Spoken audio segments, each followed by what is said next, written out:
And is the counter going? Yeah, one, two, three, Okay. and so forth. And I'm looking fine. Hello, Lorenzo. How are you? Who are you supposed to be talking to him? Yeah, but he can edit out what I don't. I think, right, Greg?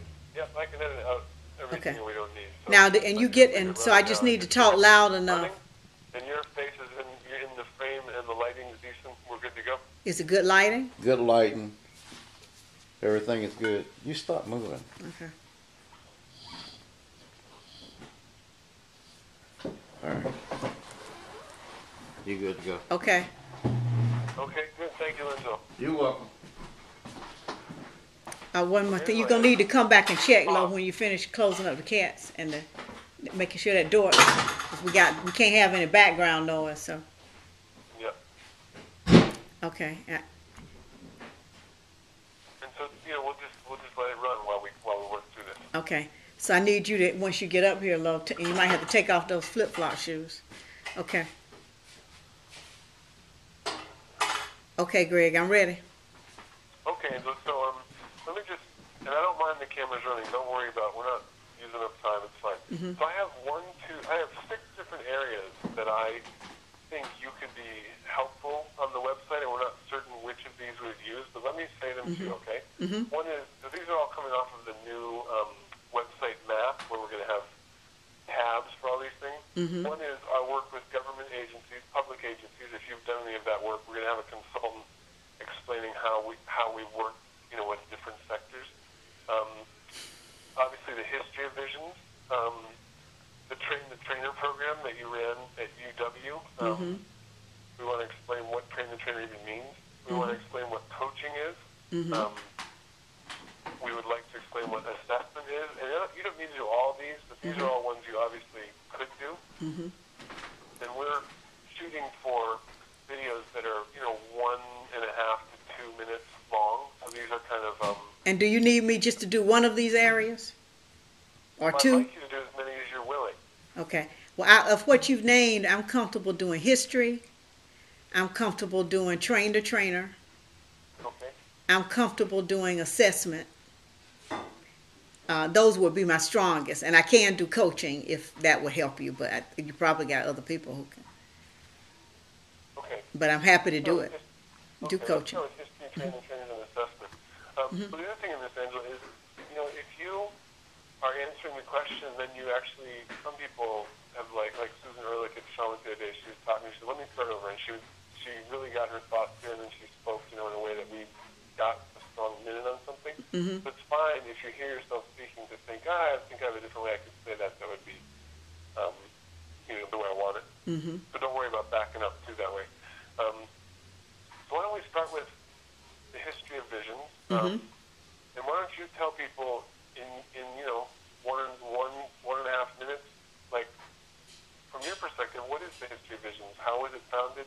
Why? Where did it come from? Well, the exciting thing to me about the history of visions is that it came from the lived experience of adolescents in eastern North Carolina, in our hometown of Rocky Mount. We learn a lot of what we know about addressing cultural differences, in particular racial differences, through our experience in integrating the public schools in Rocky Mount, North Carolina, and the South. And that was for the 3 African American women who were founders of Visions. Now, Visions was also founded by a Jewish male with a combination of a background from the Northeast and Florida, and of course his history coming into these issues would be different. But for us, we cut our teeth on this as teenagers, adolescents and teenagers integrating the public schools. And I think it's really important that a lot of what we share with others about what's possible across differences comes from our lived experience, not just what we've gotten trained to do or learned to do or read in books in our adult lives, but from a child's heart, as the Stevie Wonder song would say. In addition to that, we then took our adolescent experiences from the early 60s, particularly 1963. I think it's unique that we saw the integration from 3 different perspectives. One was that I was one of the few black children integrating the predominantly white schools in my town. Meanwhile, Valerie Batts, our executive director, was one of the black students who stayed in the segregated schools, but was a part of the forced desegregation of the separate schools after the period during which I participated in the voluntary integration of schools. So she was there when the white students and the black students came together on a more equitable basis in some respect to negotiate out how they would, in essence, eliminate the historically black school and move into a new, then desegregated school that included the black and white students in the high school. And the chair of our board, Louise Weeks Coggins, was one of the white students who was involved in that process in our community. And of course, that process brought us all together in terms of a relationship that we probably wouldn't have had if it were not for the integration of schools.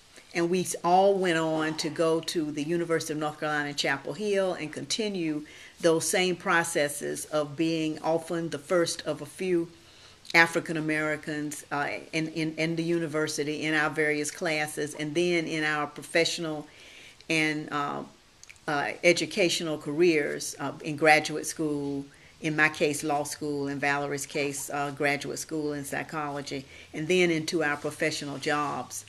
And we started Visions to support ourselves and our colleagues, all of whom in the late 70s were going into our professional jobs as one of the few women or blacks or Jews in our particular positions and levels in our jobs, and needing to have a way to support ourselves and each other in being successful in those environments, and bringing on the second wave of people of color and women and people of other cultural backgrounds into those workplaces. And so that is to me one of some of the unique aspects of the history of Visions. We founded it out of our own necessity, and then it became a business, you know. So that's the end of that. Okay, so good. Thank you. So can you just do a little start by saying, hello, my name is Angela Bryant. I'm one of the co-founders of Visions. I'd like to tell you about our history. Hello, my name is Angela Bryant. I am one of the co-founders of Visions from Rocky Mount, North Carolina, and I would like to tell you a little bit about the history of Visions and what about that history is unique from my perspective. Terrific. And I'm just sometimes going to pause in case I don't want to jump over you because I don't want my sound at all in the video. That's great, Angela. Right, and you need some, you know, I know how to do a little bit of the pause and keep that position so you can work with it. Yeah.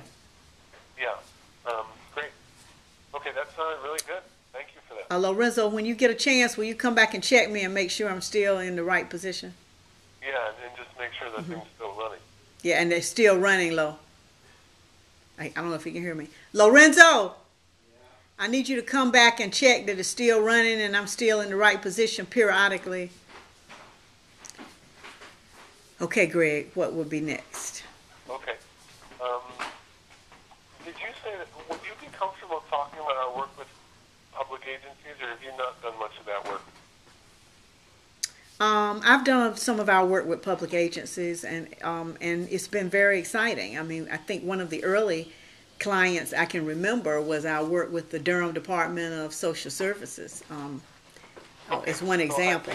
So what I'd like to do, Angela, is imagine someone's coming who's from a public agency. They're clicking on the government tab because they want to hear what does how could Visions be helpful to me? I'm running a public department or something. And if you can just do like 2 minutes on your personal excitement about it and a story and something you think is potentially beneficial to people who are shopping for us to do work in that sector, that'd be great.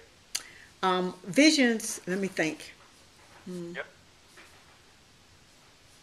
Visions can be very helpful to you if you are a public agency looking for diversity and inclusion services, primarily because we have amongst our pool of consultants many of us who have had experience in the public sector and understand what it's like to provide public services and to work in a public sector and government environment. Secondly, government environments provide some of the broadest diversity that is available to work with in terms of the compelling reasons to address diversity and inclusion, as well as a pool of employees and leaders who often provide that diversity internally to help make the experience more rich. In addition, I think that the general public can get the best benefits from diversity and inclusion services when government agencies engage in this work. In addition to that, we can help you provide efficiencies and in your work and effectiveness that can come from understanding how to navigate your differences both internally and externally, how to evaluate the capability of your employees and partners to address diversity and inclusion issues, how to develop measurable outcomes, and then to build the skill bases that you need in order to be effective serving your entire population effectively. Great. Beautiful, Angela. Nice.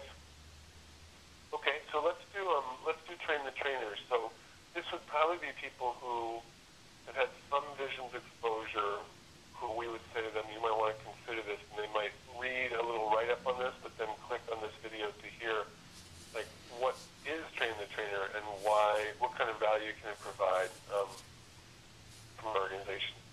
So by this you mean train the trainer, where we might train them, or they are looking for a train the trainer program for their organization, or both? Both. Okay. And I think it's fine for you to reference like an example in this one. If you say, you know, for example, we've worked with the University of Wisconsin over many years, blah, blah, blah, because the stories are helpful to people. Okay. Visions is very successful in training other people to deliver and to be internal resources with regards to diversity and inclusion services. In fact, that's really the core of and the heart of our organizational approach. We started with a founding group of 4 and have now evolved into a consulting group of at least 30 people internationally, all of whom have been trained and have contributed to the development of this common model and approach that we use. So we can both be helpful to training you as an individual contributor, if it is your desire to have that training, in order to be effective delivering diversity and inclusion services. And we have a great model for that internally. We have a series of public 4-day, internally for the general public, that is. We have a series of public 4-day workshops that you can take to learn the initial basics of our model, an advanced training program following that, as well as a strong peer supervision program on the two coasts that can help provide you ongoing training and supervision to enhance your skills, as well as the opportunity through working with us as what we call a prospective consultant and trainee to learn the model and the skills and to become an effective practitioner. So we are able to provide those services to you as an individual contributor. If you are interested in using a train-the-trainer model in your organization, where we can use and train internal resources working alongside us to help deliver the services with the idea that eventually they will carry on the development of your employees and leaders and even your clients and community members after our contract has ended, with some perhaps ongoing supervision and continuing to train trainers on our part, we can provide those services as well. We have an exciting model we use for that. It's been successful at the University of Michigan Extension Service, at the University of Wisconsin Extension Service, for the United Methodist Church and the Florida Conference, are 3 places where we have successfully trained internal resources who have then trained alongside us and then have eventually trained on their own, delivering a design program that we help to create with them and for them, and that we license them to deliver in their own organizations. We've been very successful in this type of training delivery, and we think that for many organizations it is the most cost-effective way to do diversity and inclusion work. If you are going to do an extensive amount of training in your organization, it makes sense to let us use that training process to train your internal resources while we're also training your employees or community members or organization members. And that way you end up with trained resources along with a plateau or foundation of diversity and inclusion training and skills in your organization, and then the capacity to continue to sustain that effort on your own outside of the initial contract with us. In most of those instances, we continue long-term relationships with those clients, continuing to provide support, additional training, rebuilding their internal trainer core over time. And we have had long-standing relationships with several clients over many years in this kind of endeavor, and we really commend it to you. Oh, Angela, you're good, huh? Okay, so is that good? No, you're so good. I'm gonna keep going. Oh, no. Is that all right? Well, if it's maybe one more, I got a proposal I'm working on. Okay. I just wanted to make sure I was on there. I didn't want to do a whole lot of work. Assessment. So this would be, groups that say, yeah, we need to start with an assessment. What is an assessment? What's an example of what it can do for us? Why would we put our money into that versus just get you in here doing training right away? Okay. One of the questions we often get from people who call us about diversity and inclusion services is, how do we get started, and what is the best way to get started? And one of the ideal ways to get started with diversity and inclusion work in an organization is to do an assessment of what the needs are of your organization, what is the information and skill level that already exists in your organization, and what are the issues that your organization members or employees see around diversity and inclusion issues. First of all, that kind of intervention, I'm going to have to start over because I had to scratch my nose.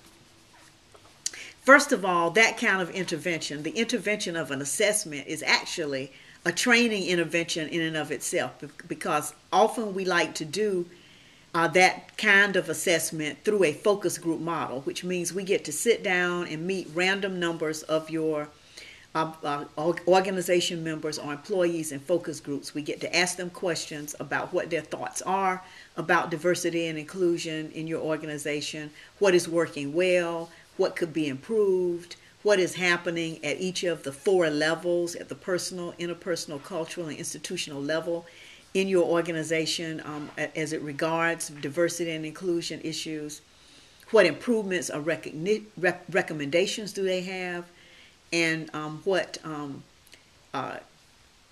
efforts are they willing to continue to be involved in or to offer in support of a diversity and inclusion initiative.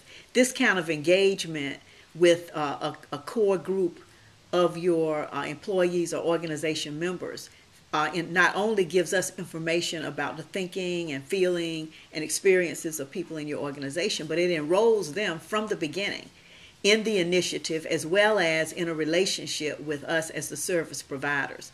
It is a very important first step that can create success in your follow-up initiative.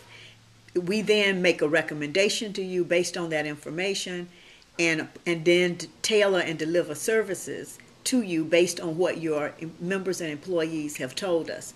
So you can imagine how much more helpful it is when we design a training program with their input or some other type of intervention for you, and we deliver that intervention, and we are meeting some of the people who offer that information, and they see their ideas being put to use and being put to work, that they are partners in the endeavor versus feeling like prisoners or forced participants in a process that they did not have any role in creating. And so for that reason, an assessment can be critical. It is also the case that we can do an assessment both with a focus group model or with a survey model or with a combination of both.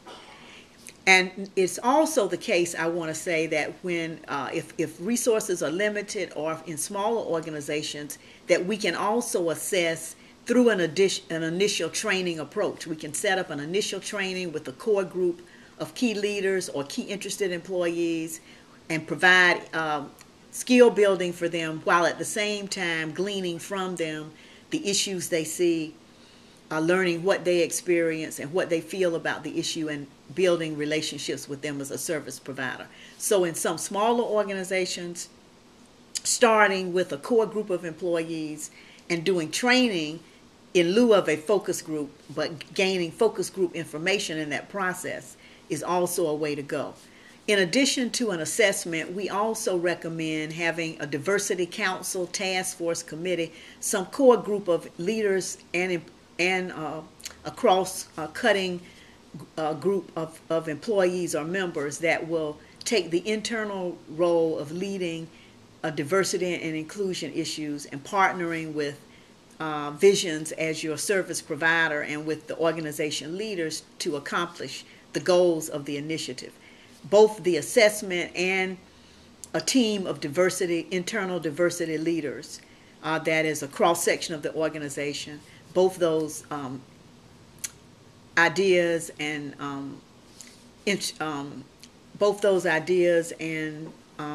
tools and approaches are important for starting a diversity initiative. Thank you, Angel. Okay. Is that good? Okay, well, so hit that red button. Okay.